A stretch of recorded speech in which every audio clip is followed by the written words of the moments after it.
नमस्कार, खबर बयार के यूट्यूब चैनल में आपका स्वागत है। टिंकू देवांगन के साथ मैं युवराज सिंह आज़ाद। आपसे आग्रह है इस वीडियो को अंत तक देखिएगा, क्योंकि इस वीडियो में हम बात करने जा रहे हैं होलिका दहन को लेकर, ग्रह नक्षत्र ज्योतिष के मुताबिक मुहूर्त को लेकर होलिका दहन के, और इसी के साथ साथ जो होलाष्टक जो प्रभावशील है इसको लेकर हम बातचीत करेंगे। और हम पहुंचे हुए हैं इस वक्त श्री श्री शक्तिपीठम श्री अष्ट महालक्ष्मी मंदिर में, श्री वैष्णवी धाम में, और हमारे साथ बातचीत करने के लिए मौजूद हैं इस पूरे आध्यात्मिक संस्थान के संस्थापक आचार्य रविभूषण शास्त्री जी। उनसे बातचीत शुरू करते हैं। शास्त्री जी, जिस तरीके से अभी हम होलिका दहन की तरफ बढ़ रहे हैं, होली के त्यौहार की तरफ बढ़ रहे हैं, इसमें ज्योतिष का एक अपना अलग महत्व होता है, मुहूर्त का अपना अलग महत्व होता है। एक हफ्ते पहले होलाष्टक लग जाता है, तो ज़रा बताएंगे होलाष्टक को लेकर इस होली में क्या कुछ परिस्थितियां हैं और क्या है होलाष्टक? जी, सभी दर्शकों को पंडित रविभूषण शास्त्री का नमस्कार। जय माता दी, जय माँ महालक्ष्मी।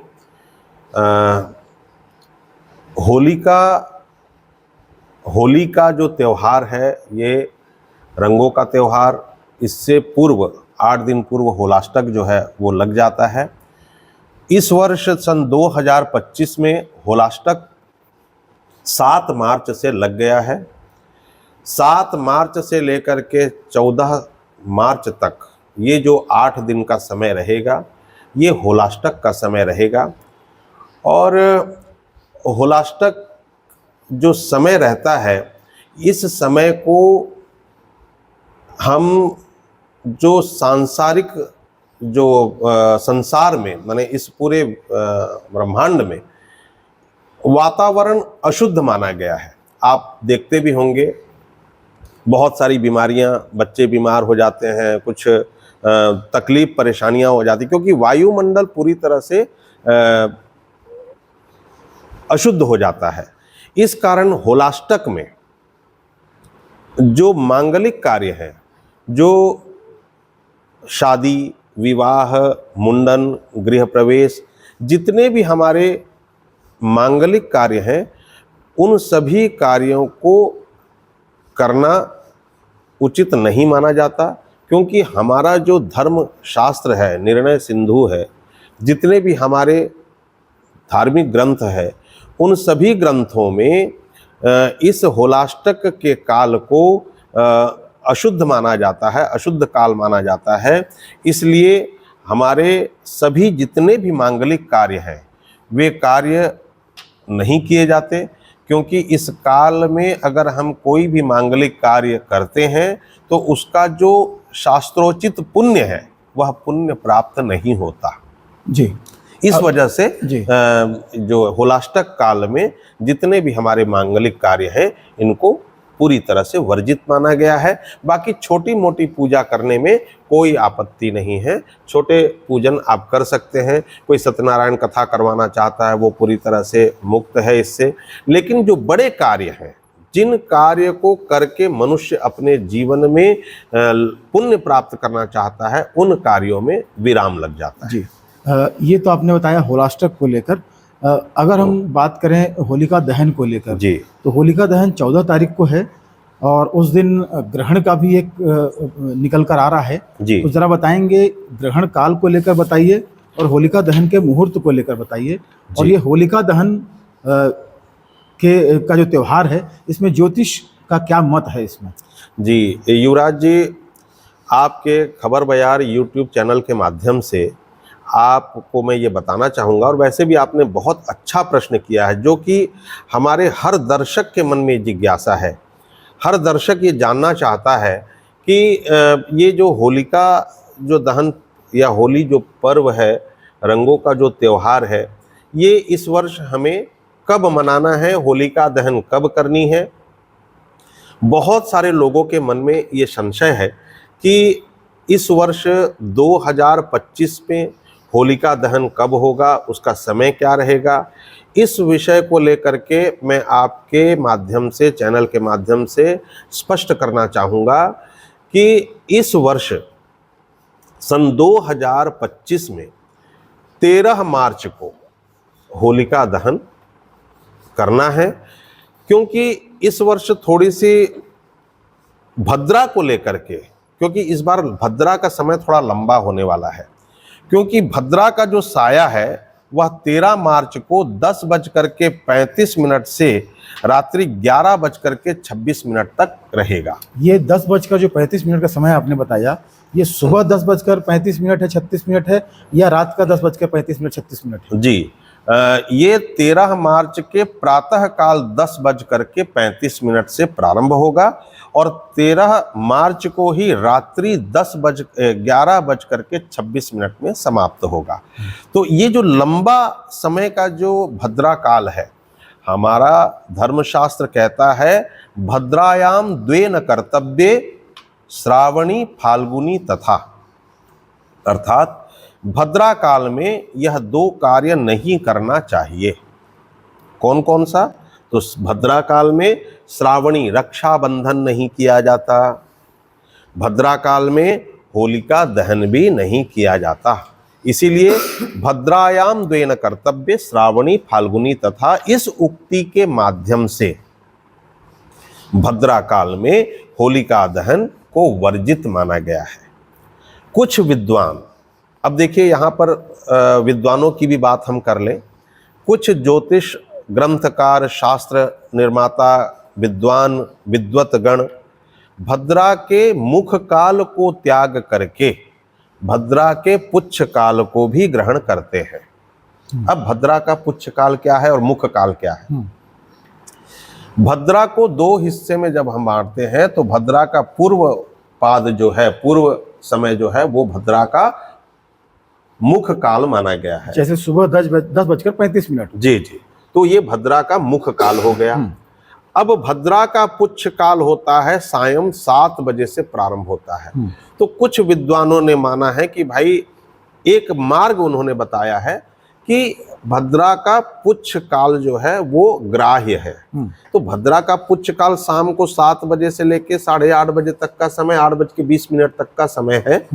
7 बजे से सायं 7 बजे से 13 मार्च को 8:20 तक भी कुछ विद्वानों ने होलिका दहन को माना है, क्योंकि भद्रा के पुच्छ काल में। परंतु जो शास्त्र सम्मत नियम है, जो हमें शास्त्र ने आज्ञा दी है, क्योंकि हम सभी पंचांगों से बंधे हुए हैं, हम सभी शास्त्र नियम से बंधे हुए हैं, तो हमारे जो शास्त्रकार हैं, धर्म सिंधु है, निर्णय सिंधु है, इन सभी ग्रंथों का मानना यह है युवराज जी कि आपको भद्रा रहित ही कार्य करना चाहिए, चाहे वो श्रावणी हो, रक्षाबंधन हो या होलिका दहन हो। जी, तो अब होलिका दहन अगर हम मानते हैं तो भाई हमें कब करना चाहिए? हाँ, मन में ये भी जिज्ञासा, भाई आपने तो पुच्छ काल का समय बता दिया, आपने पुच्छ काल का समय दे दिया, परंतु अब हमको ये भी बता दीजिए कि भाई हमको भद्रा रहित जो काल है वो कौन सा है? तो भद्रा रहित जो काल है वो रात्रि का है, 11:30 बजे से लेकर के 13 मार्च को 11:30 बजे पूरी तरह से भद्रा रहित रहेगा। 12:30 बजे तक, 12:40 तक का भी समय हम ले सकते हैं, जो कि पूरी तरह से भद्रा रहित रहेगा, उसमें कहीं पर भी भद्रा व्याप्त नहीं होगा। तो यह जो समय है यह अत्यंत शुभ और पुण्य समय है। इस काल में होलिका दहन करने से किसी पर भी किसी प्रकार का दोष नहीं लगता। जी, तो यह पूरी तरह से भद्रा रहित समय होगा। मैं एक बार और समय बता देता हूं। रात्रि 13 मार्च को होलिका दहन का समय जो पूर्णतया भद्रा रहित होगा वह रात्रि 11:30 से 12:40 तक का समय बिल्कुल पूरी तरह से पूर्णतया शुद्ध समय रहेगा और भद्रा रहित रहेगा। जी। इसी तिथि में हम देख पा रहे हैं कि ग्रहण का भी योग बन रहा है। जरा ये बताइए कि ग्रहण की क्या स्थिति रहेगी जी। इस पूरे त्योहार को लेकर? जी जी, बहुत अच्छा प्रश्न है और वास्तव में यह एक चिंता का भी विषय है कि भाई इस वर्ष 14 मार्च को होलिका जो पूर्णिमा है, रंग का जो त्योहार, जिस दिन हम फागोत्सव मनाएंगे, दुलेंडी मनाएंगे, उस दिन चंद्र ग्रहण भी है। अब भाई चंद्र ग्रहण तो है, अब चंद्र ग्रहण में हम क्या करें? भाई चंद्र ग्रहण में तो होली खेलना निषेध है, 14 तारीख को होली है। कुछ जगहों के विद्वानों ने यह कह दिया नहीं भाई 14 तारीख को नहीं खेलना है, आपको 15 तारीख को होली खेलना है। तो क्या ये संभव है कि हम ग्रहण को भी देखें और ग्रहण के अनुसार हम अगर ग्रहण को मानते हैं तो हम 15 मार्च को खेलें? तो क्या ये ग्रहण जो है जी, वो ग्रहण का योग अपने भारत के ऊपर कुछ उसका है, दिखाई देगा क्या ये? जी, बिल्कुल इस बात को मैं यहाँ पूरी तरह से संशय को दूर कर दूं।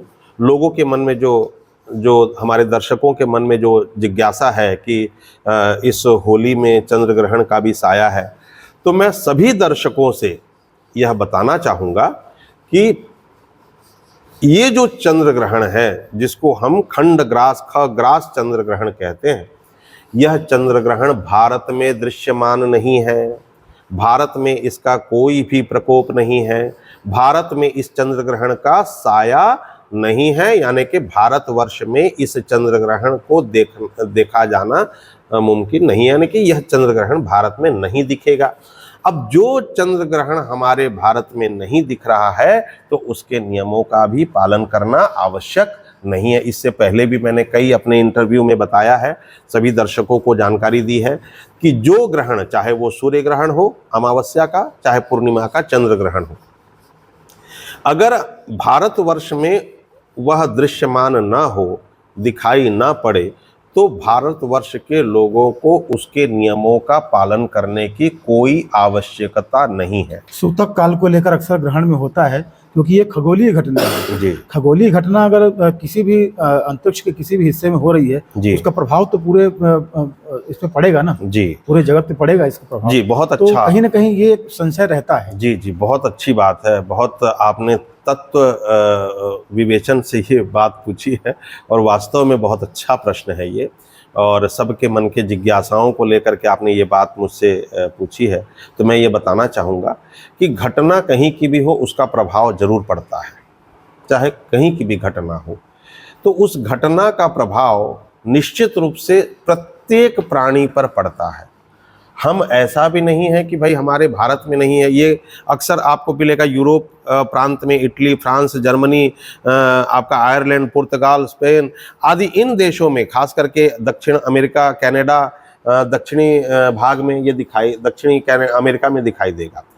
तो कई लोगों के मन में ये प्रश्न होता है कि जो हमारे भारत में दिखाई ना दे और अन्य देशों में ये दिखाई दे तो क्या हमारे भारत पर इसका असर नहीं पड़ता, ये जिज्ञासा रहती है।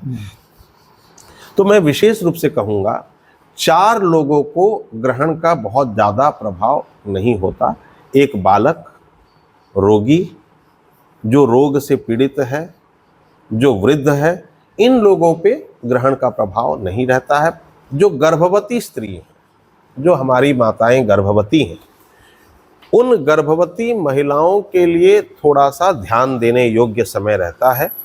तो 10:30 बजे से ये चंद्र ग्रहण का समय बताया गया है, जो कि 2:18-20 तक चंद्र ग्रहण का समय रहेगा दोपहर के।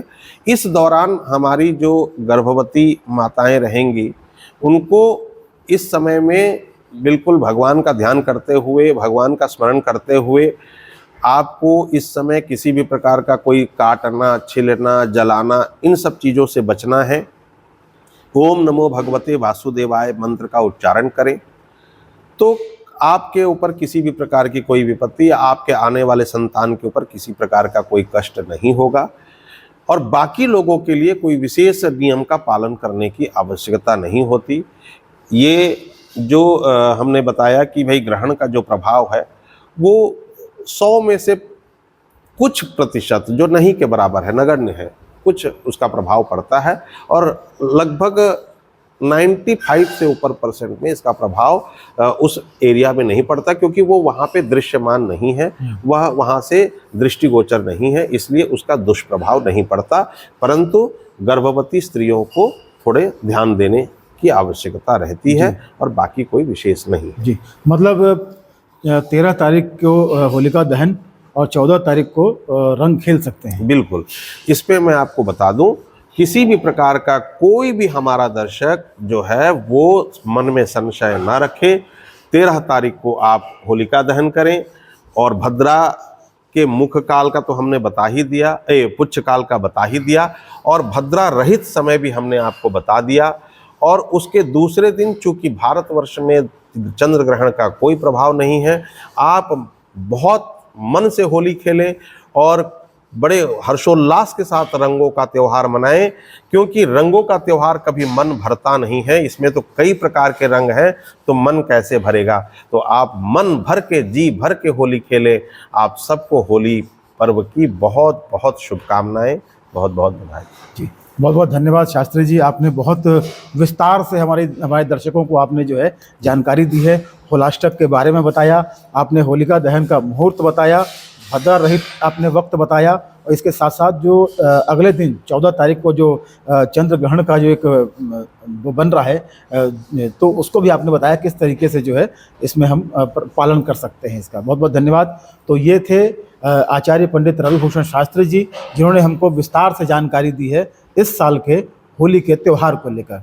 बहरहाल इस वीडियो में बस इतना ही। खबर बाजार के यूट्यूब चैनल को अधिक से सब्सक्राइब करें, हमारे कंटेंट लाइक करें, शेयर करें, और प्लीज़ कमेंट करके ये बताएं कि हमारा ये वीडियो आपको कैसा लगा। नमस्कार।